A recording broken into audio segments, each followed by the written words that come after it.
அனைவருக்கும் வணக்கம். அன்பே டயானா படக்குழுவின் அன்பான அழைப்பை ஏற்று உங்களுடைய பொன்னான நேரத்தை படம் பார்க்க செலவிட்டதற்கு எங்கள் படக்குழுவின் சார்பாக உங்கள் அனைவருக்கும் மனமார்ந்த நன்றியை தெரிவிச்சுக்கிறேன். ஃபஸ்ட்டு நான் எப்படி இந்த சினிமா இண்டஸ்ட்ரிக்குள்ளே வந்தேன், ஏன் படம் பண்ண வந்தேன் அப்படிங்கிற நோக்கத்தை நான் சொல்லிடுறேன்.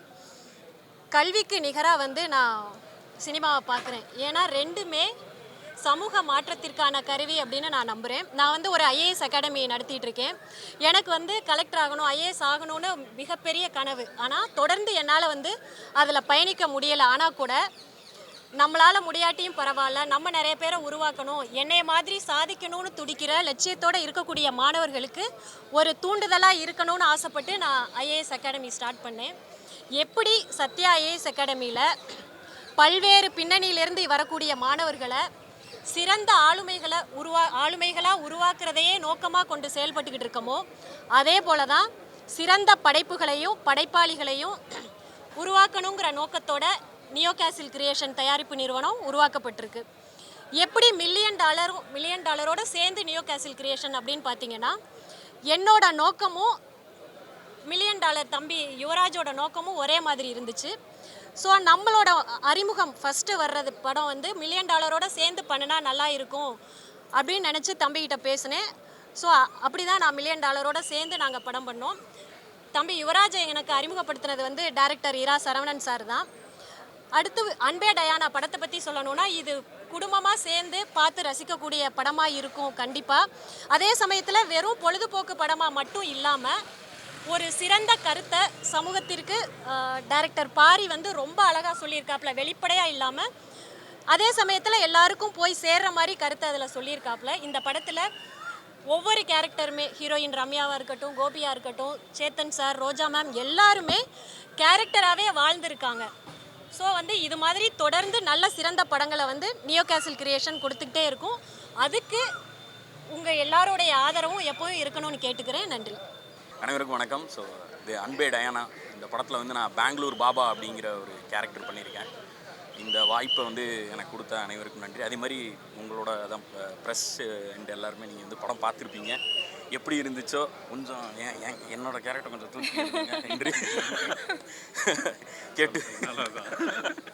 கேட்டுக்கொள்கிறேன். இல்லை சும்மா விளையாட்டுக்கு சொன்னேன். மற்றபடி ரொம்ப படம் பார்த்துருப்பீங்க, உங்களுக்கு பிடிச்சிருக்குன்னு நம்புகிறோம். அதுமாதிரி million dollars and Sathya ma'am எல்லாருக்குமே ரொம்ப நன்றி. என்னை நம்பி இந்த கேரக்டர் கொடுத்ததுக்கு பாரி ப்ரோவுக்கும் ரொம்ப நன்றி. எல்லாருக்கும் வணக்கம். இந்த படத்தில் ஹீரோயினாக மேஜிக் டயானா கொன்சால்வஸ் அப்படின்ற Anglo Indian girl from Perambur அந்த கேரக்டர் நான் பண்ணியிருக்கேன். அண்ட் இந்த ஆப்பர்ச்சுனிட்டி கொடுத்த மில்லியன் டாலர் அண்ட் நியோ கேசில் மேம்க்கும் ரொம்ப நன்றி. அண்ட் பாரி ரொம்ப அழகாக இந்த கேரக்டர் இந்த படமும் எழுதியிருந்தார். அண்ட் என் கேரக்டரும் ரொம்ப அழகாக வடிவமைச்சிருந்தாங்க. இந்த ரோல் ப்ளே பண்ணுறது எனக்கு ரொம்ப ரொம்ப சந்தோஷமாக இருந்தது. ப்ரெஸ் அண்ட் மீடியா எல்லோரும் படம் பார்த்துருப்பீங்க, உங்கள் எல்லாருக்கும் பிடிக்கும்னு நம்புகிறேன். உங்களோட சப்போர்ட்டை தயவுசெய்து இந்த படத்துக்கு கொடுங்க. Thank you so much. எல்லாருக்கும் வணக்கம். ரொம்ப சந்தோஷமான ஈவினிங்காக இருக்குது. இந்த பயணம்ன்றது ஜமால் ஆரம்பிச்சது அப்படின்னு நினச்சிங்கன்னா அது இல்லை. 2013 ஆக்டிங் கிளாஸ் எப்போ சேர்ந்தனோ அதிலேருந்து ஆரம்பிச்சது. எல்லாமே இந்த பாத் ரொம்ப ரொம்ப கஷ்டமாக இருந்தது. சின்ன சின்ன கேரக்டர்ஸ் பண்ணி முகம் தெரியாமல் க்ரௌடில் நின்று அப்படி ஒன்றா பண்ணி தான் இந்த இடத்துக்கு வந்தோம். ஜமா பண்ணப்பையும் ரொம்ப நம்பிக்கையோடு தான் நாங்கள் உங்களெல்லாம் சந்தித்து தேட்டரில் போய் பார்த்தோம். ஜமா தேட்டருக்கெலாம் பெருசாக ஒரு ரீச் இல்லை. பட் இந்த அன்பே டயானா முழுக்க தேட்டரிக்கலுக்காக எடுக்கப்பட்ட ஒரு படம் தான். ப்ரெஸ் பீப்புள் நீங்கள் எல்லாருமே இதை நீங்கள் சப்போர்ட் பண்ணது, இந்த ஈவினிங் நீங்கள் என்ஜாய் பண்ணி பார்த்தது பயங்கர ஓவர்வெல்மிங்காக இருந்தது எனக்கு. ஏன்னா என்ன மாதிரி வளர்ந்து வர்ற கலைஞர்களுக்கு எல்லாருமே இது ஒரு பெரிய சப்போர்ட்டாக இருக்கும். ஏன்னா நீங்கள் எழுத போகிற ஒரு வார்த்தையும் தான் மக்களுக்கு ஒரு பெரிய நம்பிக்கையை கொடுக்கும் அப்படின்னு நம்புகிறோம்.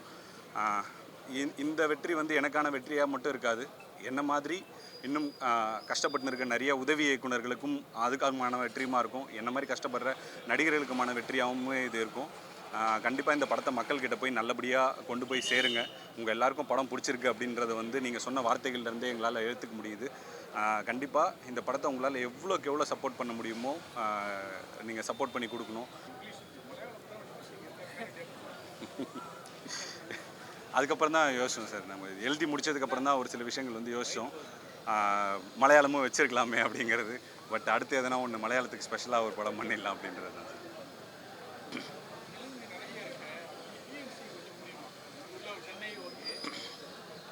இல்லை சார், சென்னையில் மட்டும் இல்லை, நிறைய ஊர்லேயுமே தெலுங்கு தெரிஞ்சவங்க இருக்காங்க. அது இல்லாமல் எல்லாமே படத்தில் யூஸ் பண்ணது எல்லாமே வந்து ரொம்ப காமனான தெலுங்கு வார்த்தைகள் தான்.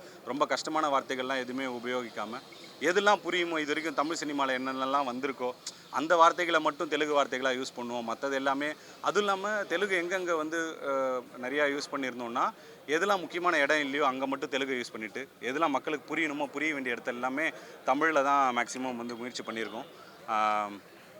கண்டிப்பாக இது எல்லாருக்கும் பிடிக்கும் அப்படின்னு, புரியாத அளவுக்கு இல்லாமல் கண்டிப்பாக பிடிக்கும் நம்புறேன்.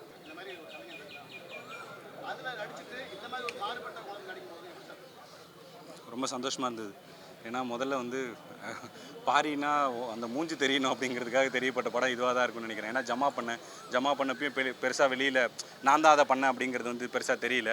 பாட்டில் ராதா பண்ணப்பையும் அப்படி தான் இருந்தது. முறையாக வந்து இப்படி ஒரு ரோல் நம்மளோட நம்மளாக நடிக்கிறது அப்படிங்கிறது முதல்ல ரொம்ப சந்தோஷமான விஷயமா இருந்தது. அதுவும் இல்லாமல் இந்த மாதிரி ஒரு கேரக்டர் வந்து நீங்கள் ஹீரோவாக பண்ணால் கரெக்டாக இருக்கும் அப்படின்னு நம்பின $1 மில்லியன் யுவராஜ் ப்ரோக்கும் நான் இந்த டைமில் தேங்க் பண்ணிக்கிறேன்.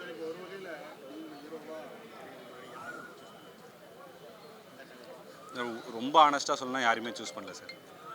நான் ஏன்னா இந்த கதை நான் ஜமாவும் அதான் சொன்னேன். ஜமாவும் வந்து நான் வந்து ஹீரோ ஆகணும், அதாவது முக்கிய கதாபாத்திரம் ஆகணுன்றதுக்காக எழுதப்பட்டது தான் ஜமா.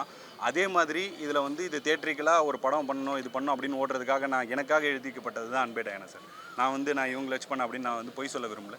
ஆனஸ்ட்டாகவே இது எனக்காக பண்ணப்பட்ட கதை தான் சார்.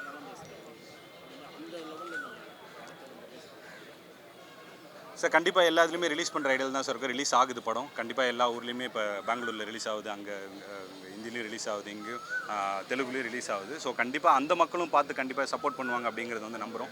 எல்லாரும் கனெக்ட் பண்ணிக்கூடிய ஒரு படமாக தான் இருக்கும். லாங்குவேஜ் பேரியர் இந்த படத்துக்கு மோஸ்ட்டாக இருக்காது. நிறைய பேர் அதுக்கான கொஸ்டின் வச்சாங்க. இப்போ படம் பார்த்தீங்கன்னா அதுக்கான இது வந்து தெளிவாக அவங்களுக்கு வந்து புரிஞ்சிடும். இப்போ பேன் சவுத் படம் அப்படின்னு சொல்லலாம் சார். ஸோ சவுத் மக்கள் எல்லாருமே என்ஜாய் பண்ணலாம். மலையாள மக்களுக்கும் தமிழ் நல்லா புரியும் அப்படிங்கிறதுனால அது அவங்களுக்குமே ஒரு கனெக்டடான ஒரு ஃபிலிமாக தான் இருக்கும் சார். சார் அவங்களோட முழு பேர் வந்து மேஜிக் டயானா கொன்சால்வஸ் சார். இதே எல்லா பேரையும் மூணு வாட்டி சொல்லியிருந்தா ஸ்க்ரீன் பிளேல டைம் பத்தாதுன்றதுக்காக மேஜிக்னு ஸ்டார்ட் ஆகிடுச்சு. அதில் போடுறமே சார், கடைசியில் ஒரு ஃபார்மில் ஃபில்அப் பண்ணுவாங்க. எழுதும் போது கூட மேஜிக் டயானா கொன்சால்வஸ் அப்படின்னு எழுதுவாங்க சார். அதுக்கு தனியாக ஷார்ட்டே வச்சுருந்தோம் சார். இது உள்ளே இருக்க டீட்டெயிலிங் தான் சார். எல்லா விஷயத்தையும் நம்ம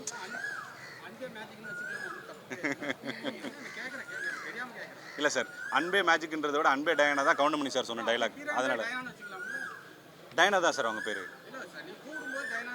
இல்லை சார், எனக்கு மேஜிக்னு கூப்பிட பிடிச்சிருந்ததுன்னு கூப்பிட்டேன் சார்.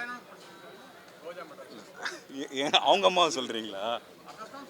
Okay sir. மேஜிக்ன்றது ரொம்ப நல்லா இருக்குல்ல சார். அது ஒன்று வச்சுருந்தோம் சார். அவங்க வந்து என் லைஃப்பில் நடந்த மேஜிக் டயானா கொன்சால்வஸ் இது மூணுத்தில் எது வேணால் கூப்பிட்டுக்கலாம் சார். அந்த மாதிரி இது வந்து இப்போ என் பேர் பாரி இளவழகன், எங்கள் வீட்டில் பாரினும் கூப்பிடுவாங்க, இளவழகனும் கூப்பிடுவாங்க.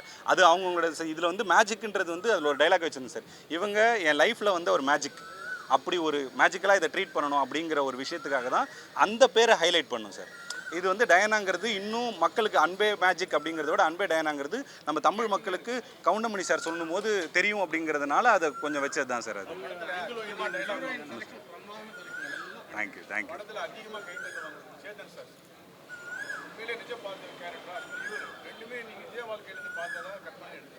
சார் நிஜ வாழ்க்கையிலேருந்து எடுத்தது தான் சார். இவர் வந்து என்னோட நண்பர் ஒருத்தர் இருக்கார், அவர் பேருமே பாபா தான். அவரும் பெங்களூர்லேருந்து வந்தவர். அவர் கேரக்டர்லேருந்து இன்ஸ்பயர் ஆகி பண்ணது தான் இந்த கேரக்டர். அந்த பிரிண்டிங் ப்ரெஸ் வச்சுருக்கிறதும் அவர் தான். அந்த பிரிண்டிங் ப்ரெஸ்ஸில் தான் நாங்கள் ஷூட்டே பண்ணோம். ஸோ எல்லாமே அது ரியல் லைஃப்லேருந்து இன்ஸ்பயர் ஆனது தான். சேத்தன் சாருமே கிட்டத்தட்ட அப்படி ரியல் லைஃப்லேருந்து நிறைய அப்பாக்கள் அந்த மாதிரி ஜாலியான அப்பாக்கள் வந்து இருக்காங்க. அப்படி சேத்தன் சார் இன்ஸ்பயர் பண்ணது தான் சார்.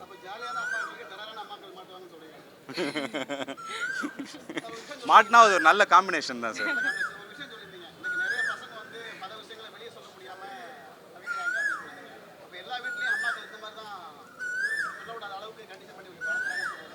சார் அப்படி இல்லை சார். இப்போ நம்ம ஒன்று ரெப்ரசென்ட் பண்ணுறோன்னா ஒரு நம்ம சொல்கிற கருத்து தான் எல்லாருமே அப்படி இருக்காங்க அப்படின்னு இல்லை சார். இப்போ நம்ம ஒரு ஏலியன் படம் எடுக்கணும்னா எல்லாருமே ஏலியனாக இருக்கும் அப்படின்னு நீங்கள் சொல்கிறீங்களா அப்படின்ற மாதிரி இருக்குது சார். அப்படி இல்லை சார். இது வந்து என்னென்னா அம்மாக்கள் வந்து ஒரு பொதுவான ஒரு சில அம்மாக்களை ரெப்ரசென்ட் பண்ணி தான் சார் நம்ம கதை எடுக்கிறோம். நிறைய கதைகள் நமக்குள்ளவே இருக்குது. அதுலேருந்து எந்த கதையை நம்ம எடுத்தால் வந்து இன்னும் இதுக்கு இந்த கதைக்கு சரியாக இருக்கும் அப்படிங்கிற தேர்வு தான் சார். இப்போ ஸ்ட்ரிக்டாக இருக்க அம்மாக்களுக்குள்ளேயுமே ஒரு விஷயம் இருக்குது. ஏன் அவங்க ஸ்ட்ரிக்டாக இருக்காங்க, அவங்களுக்குள்ளே என்ன வழி இருக்குது, அவங்க கோவத்தை வந்து ஏன் அப்படி ஒரு ஷீல்டாக யூஸ் பண்ணிக்கிறாங்க அப்படிங்கிறதையுமே இதில் பேசியிருக்கோம் சார். அந்த ஸ்ட்ரிக்டான அம்மா வந்து இவங்க இப்படி தான் இருக்காங்க அப்படின்னு பண்ணாமல் அவங்களோட சைடையுமே இதில் அனலைஸ் பண்ணியிருக்கோம் சார். ஒரு சில ஜாதி படம் அப்படின்னு சொல்லி பிள்ளை கலப்புவாங்க அப்படின்ற எண்ணங்கள் உங்களுக்கு வந்ததே இல்லையா? இல்லை சார், அப்படி வராதுன்னு நினைக்கிறேன் சார். இது வன்முறையை தூண்டுற படம் இல்லை. அப்படி எதனா வன்முறை ஏற்பட்டுச்சுன்னா அதை நடக்க விடாமல் பண்ணுற படமாக தான். அப்படி தான் இந்த கதையை நாங்கள் அந்த நோக்கத்தோடு தான் இந்த கதையை நாங்கள் இது பண்ணியிருக்கோம். இதன் மூலமாக யாராவது ஒருத்தருக்கு ஒரு சின்ன மனமாற்றம் ஏற்படுதோ இல்லை ஆமாம் நம்ம இப்படிலாம் பண்ணுறோம் அப்படின்னு நினச்சாங்கனாலே அது மிகப்பெரிய வெற்றி தான் சார். வன்முறையை தூண்டுற அளவுக்கு இதில் எதுவும் காட்சிகள் இல்லை அப்படின்னு நம்புகிறோம் சார். நாங்கள் ஜாதியாக காட்டியிருக்கீங்க, ஜாதியை வெறியாக காட்டுறவங்களுக்கு என்ன சொல்ல விரும்புறீங்க? அப்படி நான் எதுவும் படம் பார்த்ததில்லை சார். அதனால் எனக்கு தெரியல, அந்த கருத்தியலே எனக்கு இல்லை சார். இது எல்லாமே அவங்க இதில் பார்த்துட்டு இருக்க மக்கள் மனசு வச்சாங்கன்னா எதுவும் என்ன வேணா நடக்கும் சார். இது வரைக்கும் நிறைய விஷயங்கள் நடந்திருக்கு. அதான் தென்னைக்கு பாயிறது கொஞ்சோண்டு புல்லுக்கும் பாயாதா, அந்த மாதிரி ஏதோ ஒன்று பாஞ்சு எங்களுக்குமே நல்லது நடக்கும் அப்படின்னு நம்புகிறோம். மக்கள் மனசு வச்சிங்கன்னா நிஜமாலே இந்த படம் பிடிச்சிருந்ததுன்னா கண்டிப்பாக இதுக்கான விஷயமும் அங்கே நடக்கும். அந்த வர்ற எல்லா படங்களும் வெற்றி பெறணும் அப்படிங்கிறது தான் சார் எங்களோட ஆசை. அதே சமயத்தில் வர்ற சின்ன படங்கள், அதில் நீங்கள் நல்ல படம் நினைக்கிற சின்ன படங்களுக்கு உங்களோட ஆதரவுன்றது ரொம்ப ரொம்ப முக்கியமாக இருக்குது. ஏன்னா என்னோட முழு ஸ்ட்ரென்த்தையுமே நான் பல பேட்டிகளில் சொன்ன மாதிரி ஜமாலை நான் தவற விட்ட விஷயங்கள் எல்லாத்தையுமே பார்த்து என்னோட முழு ஸ்ட்ரென்த்தை கொட்டி நான் இந்த படத்தை நான் பண்ணியிருக்கேன். இந்த படம் வெற்றி அடையலைன்னா நான் என்ன இது பண்ணுறதுன்னு எனக்கு தெரியல. கண்டிப்பாக ஆடியன்ஸ் அதை மனசு வச்சு அதை வெற்றி பெற வச்சுருவாங்கன்றது நாங்கள் நம்புகிறோம் சார். யார் கல்யாணத்துக்கு சார்? அது கல்யாணமே ஆகலை சார்.